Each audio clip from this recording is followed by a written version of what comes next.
नमस्कार, आप देख रहे हैं आर्या न्यूज और आपके साथ मैं हूं प्रियंका तिवारी। इस खास पेशकश में आप सभी का स्वागत है। खबरों की ओर रुख करेंगे। लखनऊ से खबर है, जहां आपको बता दें कि कांग्रेस पार्टी के वरिष्ठ नेता शशि थरूर लखनऊ पहुंचे हुए हैं। लखनऊ एयरपोर्ट पहुंचने पर कार्यकर्ताओं ने शशि थरूर का जोरदार स्वागत किया। कांग्रेस राष्ट्रीय अध्यक्ष पद के उम्मीदवार हैं शशि थरूर, जो कि आज लखनऊ पहुंचे। जब एयरपोर्ट पर वो पहुंचे तो कार्यकर्ताओं ने उनका जोरदार स्वागत किया। यहां अपनी एक किताब के हिंदी अनुवाद का विमोचन भी करेंगे शशि थरूर। लखनऊ में प्रेस कॉन्फ्रेंस भी की है। शशि थरूर ने 17 अक्टूबर को कांग्रेस के राष्ट्रीय अध्यक्ष पद को लेकर चुनाव होना है। 19 अक्टूबर को मतगणना होगी। बता दें कि राष्ट्रीय अध्यक्ष पद के लिए शशि थरूर और राज्यसभा सांसद मल्लिकार्जुन खड़गे चुनावी मैदान में हैं।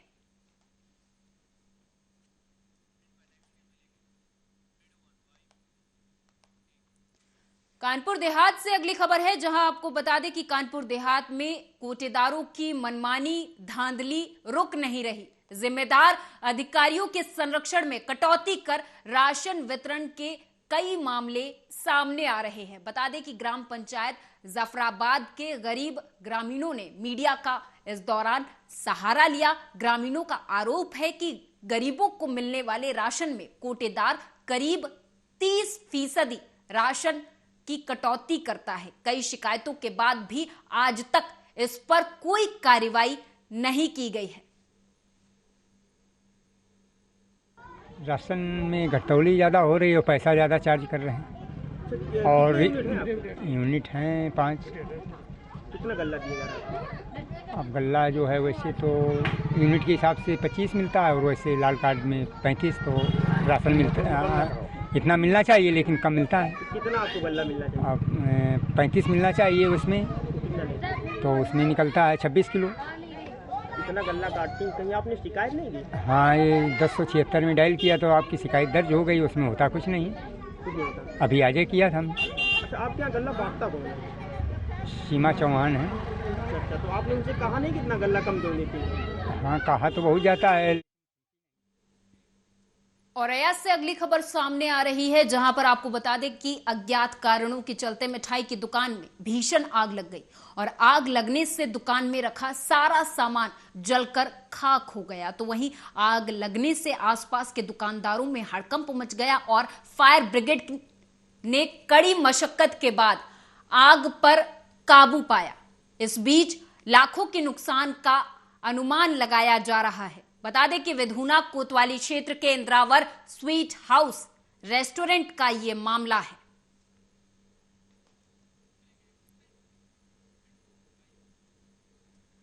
उत्तर प्रदेश अधीनस्थ सेवा चयन आयोग की ओर से राज्य सरकार के विभिन्न विभागों में समूह जी के पदों पर भर्ती के लिए रविवार को भी आयोजित प्रारंभिक अर्हता परीक्षा 2022 की पहली पाली में 67% अभ्यर्थी उपस्थित हुए। आयोग के अध्यक्ष प्रवीर कुमार ने बताया कि सुबह 10 बजे से 12 बजे तक सभी 75 जिलों में कुल 1899 परीक्षा केंद्रों पर परीक्षा आयोजित की गई, जिसमें 9,39,553 अभ्यर्थियों में से 6,33,025 अभ्यर्थी उपस्थित हुए।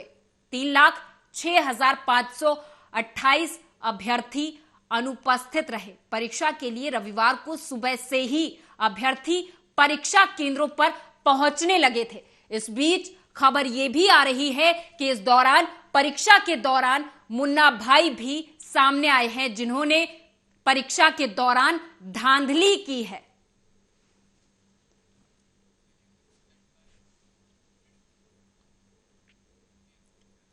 यूपी के मिर्जापुर में गंगा नदी में सीखड़ में तैरता हुआ पत्थर कौतूहल का विषय बना हुआ है। पानी में तैर रहे पत्थर को मंदिर में रखकर ग्रामीण पूजा अर्चना कर रहे हैं। चुनार से ये तस्वीरें सामने आई है, जहां पर आपको बता दें कि चुनार तहसील क्षेत्र के सीखड़ में गंगा के पानी में तैरता हुआ पत्थर मिला है। गंगा स्नान कर रहे लोगों के पास तैरता हुआ पत्थर पहुंचा तो कौतूहल का विषय बन गया।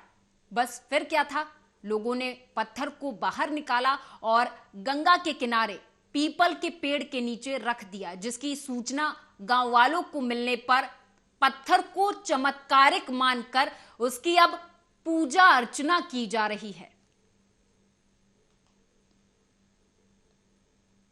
आ रहा था, लोग स्नान कर रहे थे, टकरा गया, पत्थर हाथ में लिए ले आकर के पीपल का वृक्ष और रख दिए। तो हमको खबर लगा, मंदिर में हम पाठ कर रहे थे, खबर लगा तो हम रामेश्वर चूँकि गए हैं, तो वहाँ पर हमने देखा टप में दर्शन करा रहे थे लोगों को धनबा। तो हम कहा यार तो भगवान का पत्थर ही, रामेश्वर का पत्थर, और हमने सगरों तीर्थ में गए, कहीं से मिला नहीं रामेश्वर के छोड़। तो हम कहा उसको ले आइए, बस ले आ करके उनको प्रतिष्ठित भगवान के यहाँ जमा कर दिए हैं। पूजा पाठ हो रही है? पूजा पाठ हो रहा है। तो दर्शन के लिए भीड़ लगी हुई है, खूब भीड़ लगी हुई है। तो अब क्या करेंगे इस पत्थर का? अब वहीं रहेगा पत्थर। ये देखिए, अब रामेश्वर में ऐसा पत्थर पाया जाता है, क्योंकि लोगों का मानना है कि हो सकता है वही पत्थर हो, भाई पानी में तैर रहा है। तो श्रद्धा भाव पूजा पाठ हो रहा है? हाँ, श्रद्धा भाव पूजा पाठ हो रही है उसकी मंदिर में। आप लोग क्या पत्थर देखने आए थे? हम लोग पत्थर देखने आए थे, हमको पता चला कहीं से, तो हम पत्थर देख। और पत्थर की जहाँ तक बात है, सुबह भक्त लोग यहाँ स्नान करते हैं, सुबह शाम विधिवत आरती होती है। और हम तो चूंकि कॉलेज आना रहता है, मैं सुबह आ जाता हूँ, और भक्त लोग सब जुटे थे, हमको भी बुलाए कि गुरुजी ये पत्थर जो तैरता हुआ जा रहा था, हम लोग स्नान कर रहे थे, तो पता नहीं क्यों टकराया, हम लोग इसको माने पकड़े, और पकड़ने के बाद कई बार हमने पानी में इधर उधर किया, डूबा नहीं, तो हमका ये पत्थर है, डूब नहीं रहा है। तो उसको सब लोग ले आए, और पूज्य स्वामी जी का जो बट वृक्ष है, इस पर उन्होंने अपना तप का केंद्र बनाए थे। चूंकि दिगंबर थे, तो बट वृक्ष में रहते थे, जैसा बताया गया है। तो उन्हीं का ये शंकर जी का मंदिर है, बहुत प्राचीन था, उसको जीर्णोद्धार भी कराया गया है। तो उसी मंदिर में जैसा कि एक माता रानी का भी मंदिर है बगल में, हमारे शिव कुमार चौरसिया मालिक वो परमानेंट पूजा करते हैं। अगली खबर जनपद फतेहपुर से है, जहां आपको बता दें कि वृद्धाश्रम में वृद्धजनों को कान की मशीनें, निःशुल्क चश्मा, आई ड्रॉप दी गई, जिसके बाद वृद्धजन खुशी से झूम उठे। फतेहपुर शहर के तेलियानी ब्लॉक के अंतर्गत जमालपुर मवैया गांव स्थित वृद्धाश्रम में युवा विकास समिति के द्वारा रविवार को शिविर लगाकर 60 वृद्धजनों में से 11 को सुनाई देने के लिए कान की मशीन दी गई, 30 को आंखों का चश्मा और सभी को आई ड्रॉप वितरित किए गए। समिति के अध्यक्ष ज्ञानेंद्र मिश्रा ने कहा कि वृद्धजनों की सेवा का कार्य निरंतर चल रहा है। आश्रम फतेहपुर में युवा विकास समिति द्वारा आज 11 लोगों को, वृद्धों को कान की मशीन वितरित की गई है और 30 लोगों को चश्मे, कुल 60 वृद्धजनों का परीक्षण किया गया है डॉक्टरों के द्वारा। यह आयोजन समिति के सहयोग से किया गया था वृद्धाश्रम में, ताकि जो असहाय व्यक्ति यहाँ पर हैं, जिनको कान से सुनाई नहीं देता है, आंखों में देखने की समस्या है, इसलिए शिविर। जिला गाजीपुर से अगली खबर है, जहां आपको बता दें कि बेसिक शिक्षा विभाग में शिक्षा के स्तर को ऊपर करने के लिए लगातार नए प्रयोग किए जा रहे। इसी कड़ी में शिक्षा विभाग के द्वारा किताबी ज्ञान के साथ ही उन्हें ऑडियो वीडियो के माध्यम से भी शिक्षा देने की व्यवस्था बनाई गई है, जिसको लेकर बेसिक शिक्षा विभाग ने प्राथमिक विद्यालय के छात्रों को उनके किताबों के QR कोड स्कैन कर ऑडियो वीडियो के बारे में जानकारी दी, जिसको देखकर छात्र काफी उत्साहित नजर आए।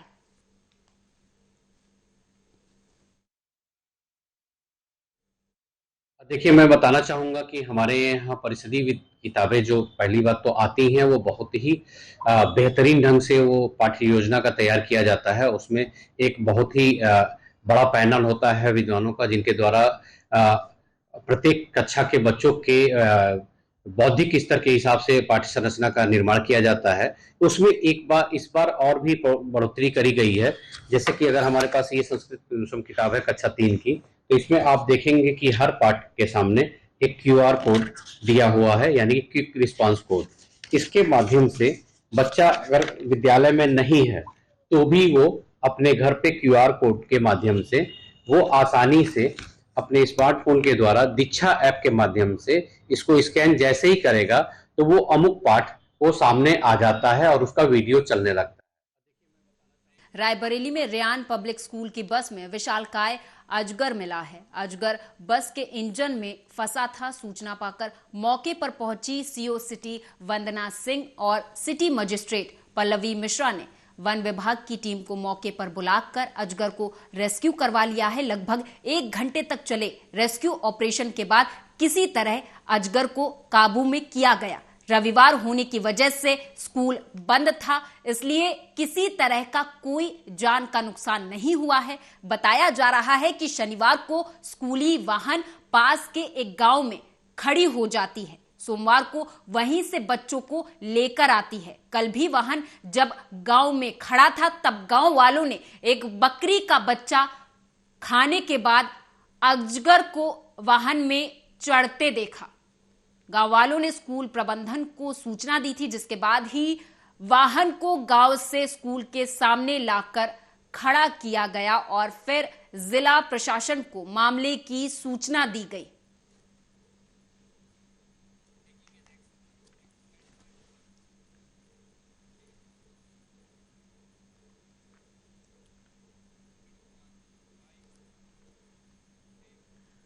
और इस बीच बड़ी खबर सामने आ रही है, जहां पर आपको बता दें कि सीबीआई कल मनीष सिसोदिया से पूछताछ करेगी।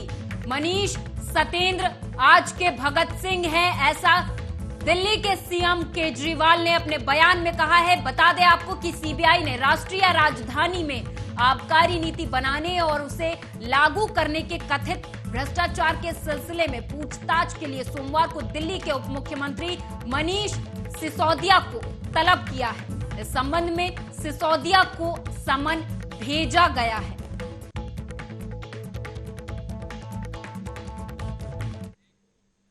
घोटाला मामले में सीबीआई ने दिल्ली के उप मुख्यमंत्री मनीष सिसोदिया को कल 11 बजे पूछताछ के लिए बुलाया है। समन मिलने के बाद मनीष ने ट्वीट किया। उन्होंने ट्वीट कर कहा कि उनके घर पर 14 घंटे सीबीआई की रेड कराई गई, लेकिन कुछ नहीं मिला। उन्होंने कहा कि उनके लॉकर की तलाशी ली, उसमें भी कुछ नहीं मिला। उनके गांव में भी उन्हें कुछ भी नहीं मिला। मनीष सिसोदिया ने आगे कहा कि अब सीबीआई ने उन्हें कल यानी कि 17 अक्टूबर को सीबीआई मुख्यालय बुलाया है। उनका कहना है कि वे मुख्यालय जरूर जाएंगे और पूरा सहयोग करेंगे। इससे पहले सिसोदिया के घर पर सीबीआई ने छापा भी मारा था। बता दें आपको कि मनीष सिसोदिया से पूछताछ के लिए सीबीआई ने सवालों की लिस्ट भी तैयार कर ली है।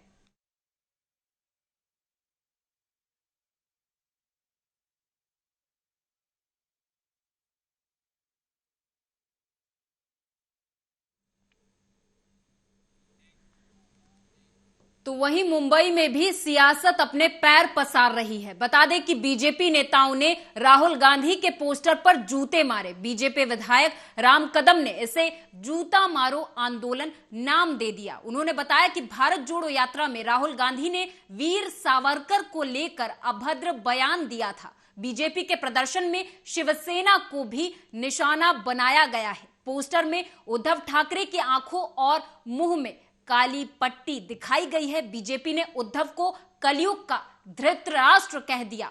शनिवार को भारत जोड़ो यात्रा के दौरान कर्नाटक में राहुल गांधी ने कहा था कि सावरकर अंग्रेजों के लिए काम करते थे, उन्होंने इसके लिए पैसे लिए थे।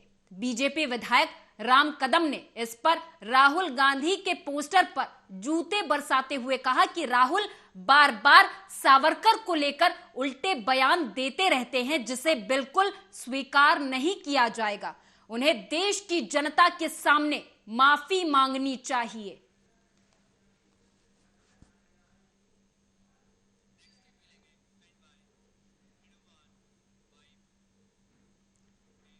महाराष्ट्र के वर्धा जिले में स्थित हिंदी विद्यापीठ के हॉस्टल के खाने में कीड़े पाए जाने के खिलाफ विद्यार्थियों ने जमकर आंदोलन किया। रात के खाने में कीड़ा मिलने से नाराज छात्रों ने कल रात से ही प्रशासन के खिलाफ आंदोलन शुरू कर दिया है। छात्रों की मांग है कि उन्हें साफ सुथरा खाना मिलना चाहिए। आज हम लोग 3-4 सालों से नहीं 3-4 महीने से लगातार हम लोग को इसमें दिक्कतें आ रही हैं। लगातार समस्या रहती है। विश्वविद्यालय के प्रति लगातार मीटिंग भी हो रही है, लेकिन एक बात रोज निकल के आती है और वो हमेशा एक तरह जैसी होती है कि सुधार होगा उसमें, लेकिन कोई सुधार नहीं होता है। हमें कहा जाता है कि खाने में नमक डाल के खा लो, जैसा खाना मिलता है उसमें नमक डाल के घर में खाते, वैसे घर में हमें ऐसी सब्जी मिलती है क्या जो जली तेल में बना के दोबारा उसको दे दिया जाता है और कहते हैं कि तुम खाने आई हो कि पढ़ने आई हो, यहाँ पे ये कहा जाता है। अहमदनगर के संगमनेर तालुका स्थित गुंजालवाड़ी के राजापुर झरने के पास पानी में तैरते समय डूबने से एक 13 वर्षीय बच्चे की मृत्यु हो गई है। बता दें आपको कि 13 वर्षीय बच्चे की मृत्यु हो गई है। यहां पर स्थानीय लोगों ने जब इस बच्चे को नदी में तैरते हुए देखा तो डूबकर इस बच्चे को नदी किनारे लेकर आए, जहां पर बच्चे को अब परिजनों को सुपुर्द करने की बात कही जा रही है, लेकिन इसके पहले पुलिस को सूचित कर दिया गया था। पुलिस मौके पर पहुंच रही है।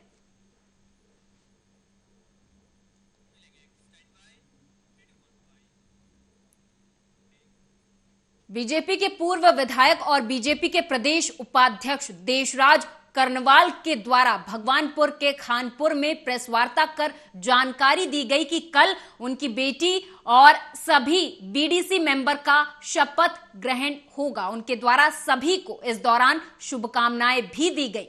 विधायक ने दावा किया कि उनकी बेटी ब्लॉक प्रमुख भगवानपुर करुणा कर्णवाल इस साल में भगवानपुर ब्लॉक को उत्तराखंड का नंबर 1 ब्लॉक बनाएगी। पूर्व विधायक देशराज कर्णवाल ने कहा कि बिना किसी भेदभाव के विकास कार्य किए जाएंगे। कनिष्ठ प्रमुख, ज्येष्ठ प्रमुख, समस्त बीडीसी सदस्यों का शपथ ग्रहण समारोह है। उसमें आपकी उपस्थिति प्रार्थनीय, आपको निमंत्रण देने के लिए और ये बताने के लिए कि कल आप आए और मेरी बेटी का हौसला बढ़ाए।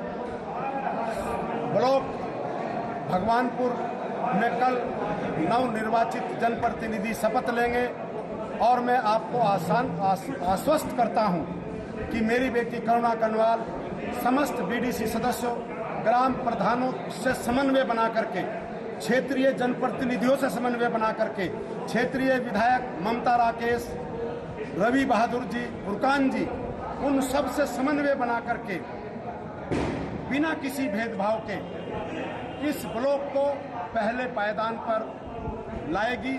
ऐसा मुझे अपनी बेटी